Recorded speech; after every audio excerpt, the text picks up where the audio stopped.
Good morning students. हम अध्याय 4 लोकतांत्रिक सरकार के मुख्य तत्व और यह उसका दूसरा भाग देख रहे हैं। दोस्तों, इसके पहले के पार्ट में हम देख चुके हैं कि नेल्सन मंडेला का परिचय किया कर चुके हैं और वहाँ कुछ लोगों की भागीदारी कैसे होती है ये भी हम देख चुके हैं। इस पार्ट में हम लोकतांत्रिक सरकार के कामों को प्रभावित करने वाली कुछ मुख्य बातों के बारे में पढ़ेंगे। इनमें लोगों की भागीदारी, समस्याओं का समाधान, समानता एवं न्याय के विचार शामिल है। ये सभी लोकतांत्रिक व्यवस्था को सफल बनाते हैं। अगर लोकतांत्रिक व्यवस्था न हो तो क्या होता होगा? आइए इसे जानने के लिए हम इस अध्याय का परिचय कर रहे हैं और यहाँ हम चर्चा करने वाले हैं विवादों का समाधान किस प्रकार से किया जा सकता है, समाज के विवादों में सरकार की भूमिका क्या हो सकती है, नदियाँ विवादों का कारण बनती है, समानता एवं न्याय, इन मुद्दों पर चर्चा करेंगे। दोस्तों, जब कभी विवाद हो जाता है तो उस विवादों का समाधान भी करना बेहद ज़रूरी होता है, तभी वह शांति या सुव्यवस्था निर्माण हो सकती है। कई बार विवादों या समस्याओं का समाधान करने के लिए हिंसा का प्रयोग किया जाता है, जिससे समाज में, देश में अशांति फैल सकती है। एक समूह दूसरे समूह का विरोध करने के लिए एक बल का इस्तेमाल करना उचित समझते हैं और फिर विवादों का समाधान होने के जगह और भी अशांति फैल जाती है। विवादों का निर्माण कब होता है, उसके कारण क्या क्या हो सकते हैं? पहली बात है, जब विभिन्न संस्कृतियों, धर्म, क्षेत्रों एवं आर्थिक पृष्ठभूमियों के लोग एक दूसरे के साथ तालमेल नहीं बिठाते हैं, तब विवाद निर्माण हो जाता है।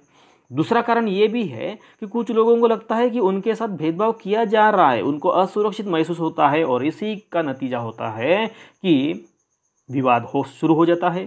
तीसरा कारण ये भी है कि लोग अपने विवादों को खत्म करने के लिए हिंसात्मक तरीके भी अपनाते हैं। तो इससे क्या होता है कि विवाद समाप्त न होने की जगह वो विवाद और बढ़ता जाता है, जिससे अन्य लोगों में भय और सुरक्षा की भावना फैलती है।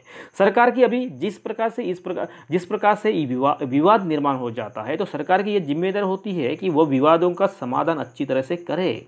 तो ये सरकार की भूमिका यहाँ महत्वपूर्ण होती है। फिर सरकार किस प्रकार से ये विवादों का समाधान कर सकते हैं कि जैसे कि सरकार कानून बनाते हैं, कानून बनाकर विवादों का समाधान करने की कोशिश करते हैं। ये उन न्यायपालिका होती है, क्योंकि हमने शासन के 3 अंग देख चुके हैं। शासन के 3 अंग कार्यपालिका, न्यायपालिका और विधायिका होते हैं। तो न्यायपालिका इसमें बहुत ही महत्वपूर्ण भूमिका निभाती है। तो विवादों का समाधान करने के लिए न्यायपालिका भी एक साधन हो सकते हैं। समाज के विवादों में सरकार की भूमिका क्या हो सकती है? जब समाज में व्यक्तियों में या कुछ ग्रुपों, समुदायों में इस प्रकार से अगर कोई विवाद निर्माण हो जाता है, तो सरकार की भूमिका क्या हो सकती है, ये हमारे सामने क्वेश्चन है। तो ये समस्या कब निर्माण होती है कि जब धार्मिक जुलूस या उत्सव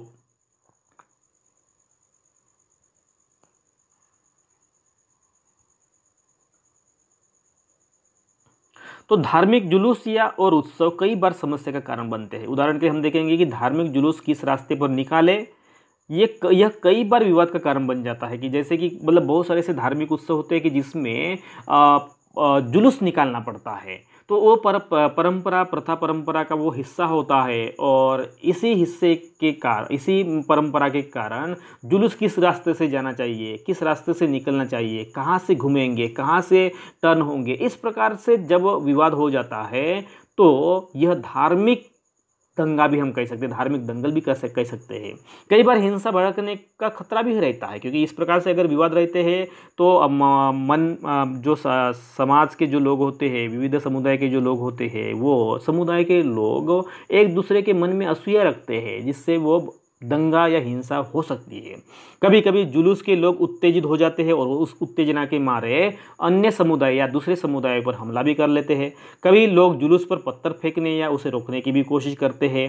तो सरकार, खासकर पुलिस, ऐसे मौक़ों पर बहुत ही महत्वपूर्ण भूमिका निभाते हैं और पुलिस की जिम्मेदारी होती है कि वह आपस में टकराव ना हो, और अगर टकराव होने की संभावना है तो उसको रोकने की भी कोशिश की जानी चाहिए, या पहले से ही उसका इंतजाम होना चाहिए।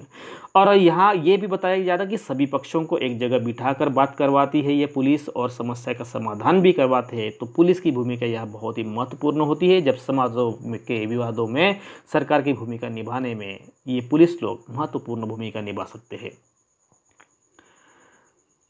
समाज के विवादों में सरकार की भूमिका का मुद्दा हम जब देख रहे हैं तो भारतीय संविधान में भी बुनियादी नियम, बुनियादी मतलब मौलिक जो नियम होते हैं, मूलभूत जो नियम होते हैं और कानून होते हैं वो दिए गए हैं।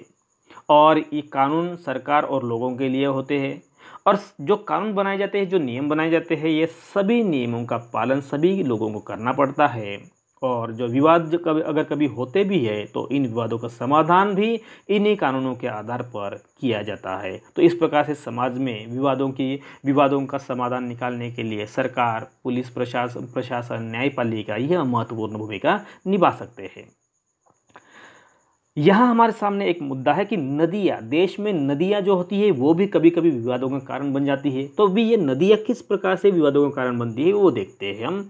कि जैसे कि हम देख रहे हैं कि नदियाँ भी कई बार विवादों का कारण बनती है। कुछ नदियाँ एक से अधिक राज्यों से होकर बहती, क्योंकि नदियाँ लंबी होती है कि केवल एक ही राज्य से नहीं बहती है, तो नदियों के लिए कोई सीमा भी नहीं होती है।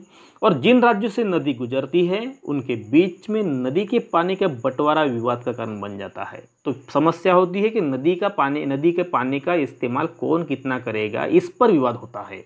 उदाहरण के हम देखेंगे, कर्नाटक और तमिलनाडु के बीच कावेरी नदी के पानी को लेकर हमेशा विवाद चलता रहा है। और इसका कारण ये देखिए, कर्नाटक के कृष्णराज सागर बांध में भरा हुआ पानी कई जिलों में सिंचाई के काम आता है और इस पानी का इस्तेमाल बंगलुरु शहर की ज़रूरत भी पूरी हो जाती है। दूसरी बात है, इसी नदी का इस्तेमाल, जो पानी का इस्तेमाल है, तमिलनाडु के मेटूर बांध में भरे हुए इस नदी के पानी से राज्य के डेल्टा क्षेत्र में सिंचाई होती है। तो इस प्रकार से एक नदी दो राज्यों के लिए काम में या उपयुक्त साबित हो रही है। लेकिन इस पर विवाद इसलिए हो रहा है क्योंकि दोनों बांध एक ही नदी पर है। खास बात देखिए, दोनों बांध एक ही नदी पर है। कर्नाटक का कृष्णराज सागर बांध कावेरी नदी के ऊपरी छोर पर, मतलब ऊपर के हिस्से पर है, और तमिलनाडु का मेटूर बांध नदी के निचले छोर पर है। अभी देखिए, मेटूर बांध तभी भर सकता है कि जब कृष्णराज सागर बांध से पानी छोड़ा जाए। सही बात है, क्योंकि मतलब कृष्णराज सागर बांध कहाँ है, ऊपर की तरफ है, और दोनों राज्यों को अपने लोगों की जरूरत के लिए भरपूर पानी चाहिए, जो कि नहीं मिल पाता, और इसीलिए इन राज्यों में हमेशा विवाद खड़ा रहता है। इससे विवाद उत्पन्न होता है, तब राष्ट्रीय सरकार को कदम उठाना पड़ता है ताकि दोनों राज्यों के लिए पानी का सही बंटवारा हो।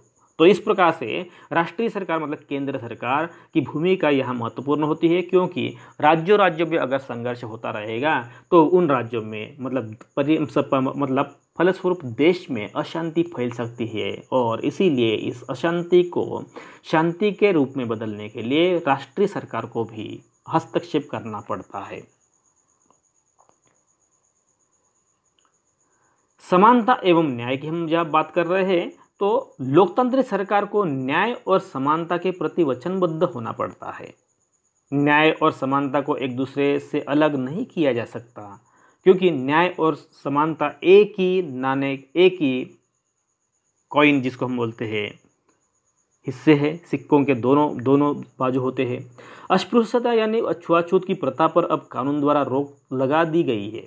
लंबे समय से जो दलित लोग थे उनको शिक्षा, स्वास्थ्य व यातायात की सुविधाओं से वंचित रखा गया था, लेकिन भारतीय संविधान ने इनको सभी को ये अधिकार अभी मिल चुके हैं। उन्हें सार्वजनिक मंदिरों में घुसने नहीं दिया जाता था। जैसे डॉक्टर बाबा साहेब आम्बेडकर जैसे लोगों ने, कई समाज सुधारकों ने इस अमानवीय प्रथा का विरोध किया। न्याय तभी प्राप्त हो सकता है जब सब लोगों के साथ बराबरी का व्यवहार होता है। तो ये होगी समानता और न्याय के प्रति हमारी श्रद्धा। सरकार भी समानता और न्याय की जरूरत को पहचानते हैं और उन समूहों के लिए विशेष प्रावधान भी करती है जो समाज में अब भी बराबर नहीं माने जाते। लड़कों जैसे जब सम्मान नहीं मिलता और इसीलिए वे अन्याय का शिकार होते हैं। मतलब समाज में लड़कियों के प्रति समाज का अभी भी जो बर्ताव है वह उनके लिए पोषक नहीं है। सरकार ने इसीलिए उनकी तरक्की करने के लिए स्कूलों और कॉलेजों में लड़कियों की फीस खत्म या कम करने का प्रावधान किया गया है।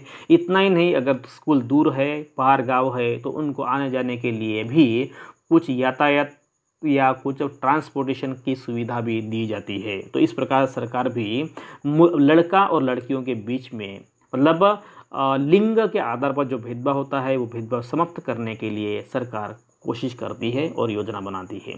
दोस्तों, इस तरह से हमने लोकतांत्रिक सरकार के मुख्य तत्वों में जो महत्वपूर्ण पहलू होते हैं उन पर चर्चा कर चुके हैं। इसी अध्याय के कुछ क्वेश्चन आंसर्स भी होंगे, तो वो हमारे ब्लॉग स्पॉट पर अवेलेबल रहेंगे। उसकी भी लिंक इस वीडियो के डिस्क्रिप्शन बॉक्स में आपको मिल जाएगी। और इसी के साथ हम यही